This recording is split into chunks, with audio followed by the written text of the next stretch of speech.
Hi, moms and friends. Welcome back to Didn't I Tell You podcast. I am your sister friend, fellow mama, and host, Char. In this episode, I am going to talk about patience. When we think of patience, I believe most of us think about working with our littles and rearing our littles. But today, I want to share information with you about having patience when rearing your teenagers. Didn't I tell you podcast? The Didn't I Tell You podcast. Didn't I tell you podcast? Didn't podcast? Didn't I tell you podcast? The Didn't I Tell You podcast. On this segment of By the Book, I want to share some information with you all about creating teen behavior contracts. I'm not sure if you all have ever really thought about it, but when we talk about effective discipline, oftentimes do as I say, not as I do, really doesn't work that well, especially when we start working with our teenage children. And so one tactic or one strategy that, and I say tactic as if it's war, but if you have teens, you know it's like war. But there's one strategy that I have used and has been pretty effective, and I want to share it with you all just in case you've never heard of it yourself. And it is a teen behavior contract. Today's information is coming from the Center for Parent and Teen Communication, an article entitled Create a Teen Behavior Contract, written by Ken Ginsberg. And he gives 4 sort of steps that you can use to build a teen behavior contract. The first one is to set goals. Be prepared to discuss your overall goals for the teen behavior contract. You also want to encourage your teens to state their goals. Their goals may be to be able to trust themselves more or to allow them to make more of their own choices. And then step 2, state the non-negotiables.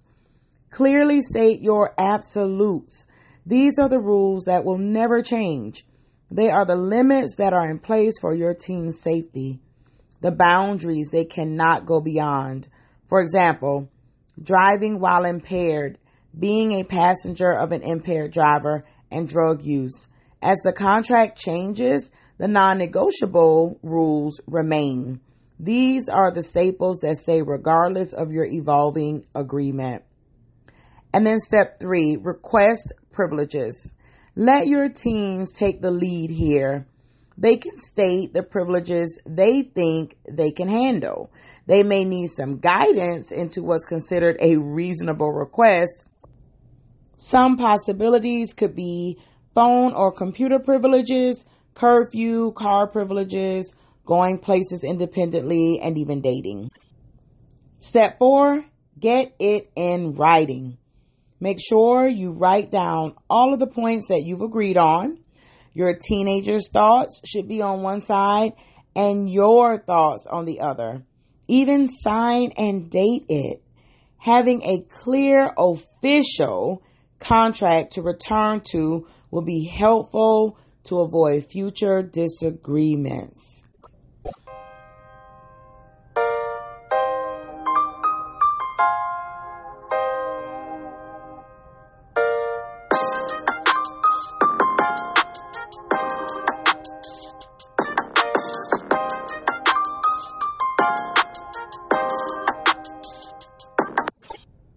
Our question for this week's segment of What Would You Do is, what would you do if your child threw your new iPhone in the toilet because you put them in time out?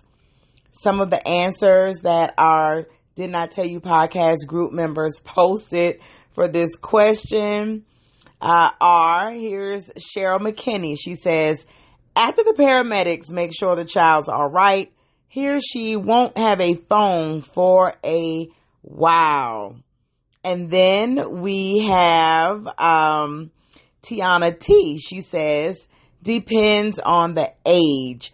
With my toddler, he'll be 2 in September. I would firmly squeeze that hand and state that even though his anger is valid, expressing it by damaging something of mine is not the way to do it. She also says for older children, she would educate just like she does with the toddler, plus more strict punishments. They're never getting a smartphone. She also says, I'm real careful when it comes to corporal punishments. I first want to make sure I'm not spanking out of my feelings. I think that's a great point. Andrea Arroyo simply stated, Jesus, Jesus, Jesus. And Barbara Franklin said, I would pray for them. This is a politically correct answer. Thank you, everyone who chimed in to answer this week's What Would You Do question. If you would like to be able to answer our question of the week and possibly hear your answer read on the show, make sure you go to Facebook and join the Didn't I Tell You podcast Facebook group and become a part of the community. And maybe next week, you'll hear your answer read on the What Would You Do segment of the Didn't I Tell You podcast.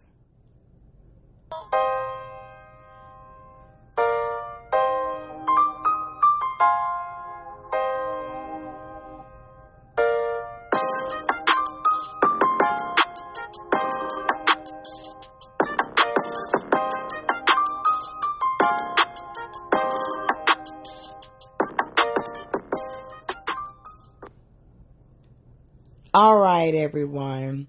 It is now time for Char Says. Whew, this week has been a trying week for me, everyone.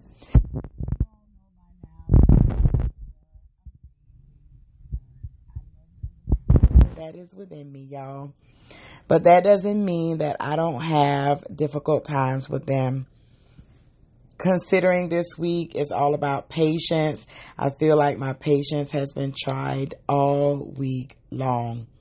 One thing that I'm learning to not do with my sons is to share their experiences without their permission. And so I'm not going to say specifically how they tried their mama this week.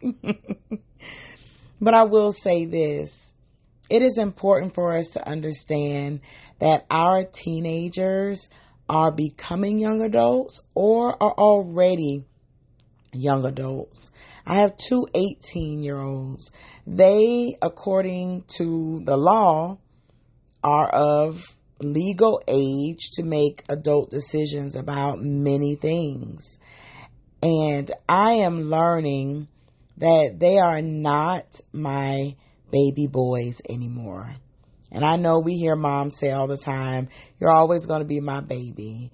And yes, this will always be the person that you gave birth to or that you raised from a little or, that you were the guardian of, however you find yourself in a mom's position. But one thing we've got to learn is that our babies grow up. And once they get to a place of being young adults, we must begin to allow them to make decisions, and we have to step back. I am learning that what I say to my sons at this point are really suggestions. Just like this podcast. This is the Didn't I Tell You podcast, right? A suggestions podcast for moms. And I was very careful when I called it suggestions versus an advice podcast because I understand, for one, not everyone wants your advice. Right? And I also understand that all I can do is give a suggestion. You can take it or you can leave it. And I'm having to learn that even with my young adult sons that the things that I tell them now are only suggestions. They really can chew up the meat and spit out the bones.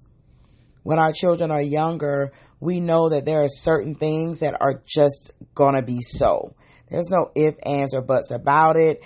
And although there are some people who believe that that should not be, the vast majority of us understand that there are times when it comes to emergency situations or situations with our children's safety that what we say just goes.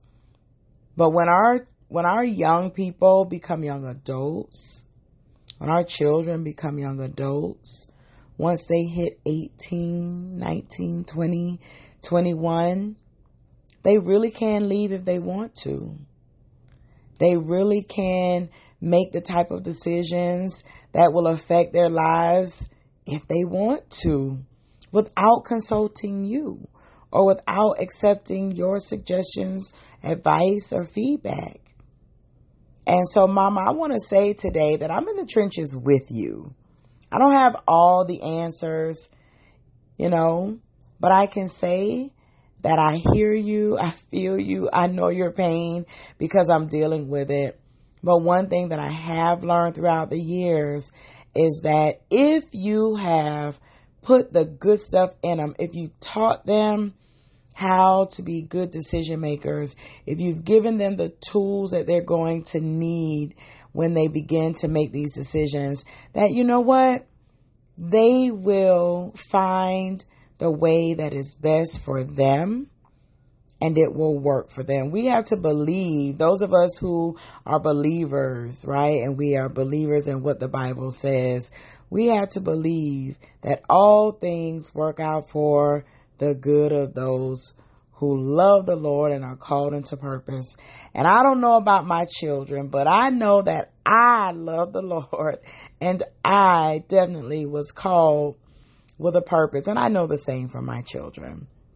And so we get to a place where we must be able and willing to let go and allow them to become adults in their own right.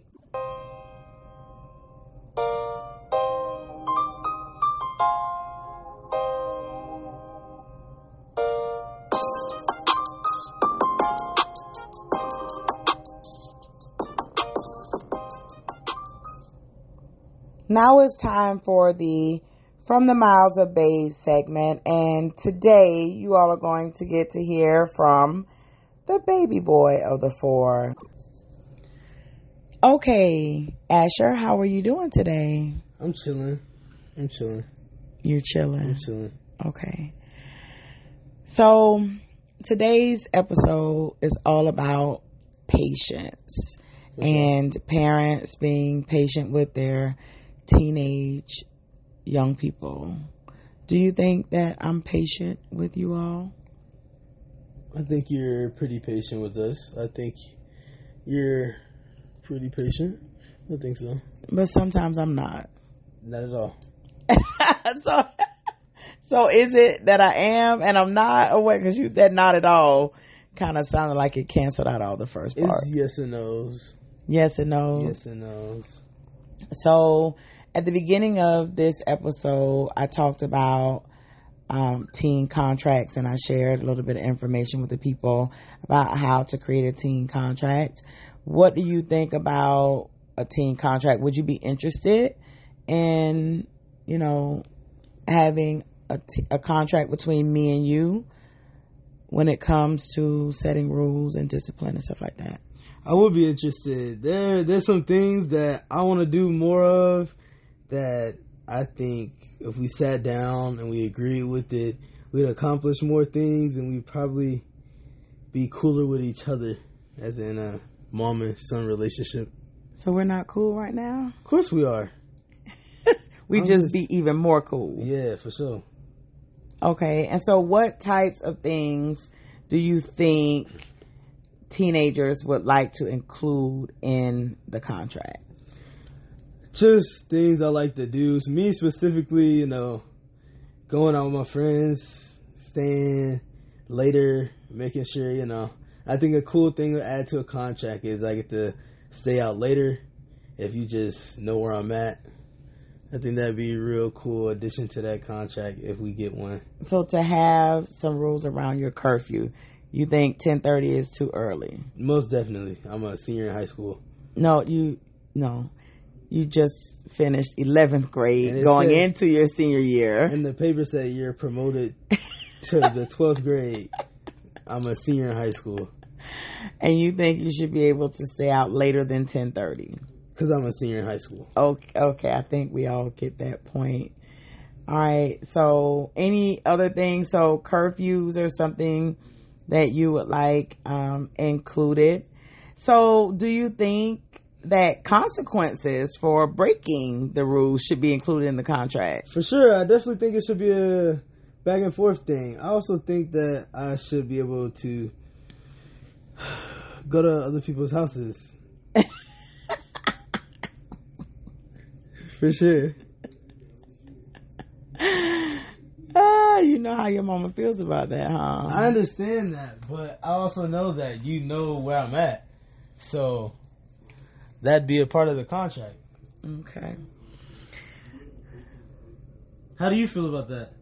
How do I feel? Well, it's not, this is from the Mouths of Babes. This isn't about what I think or how I feel. It's about what you think and how you feel. And I think you made some great points, and we may actually sit down and create a contract for your senior year. I'm glad you're listening to me.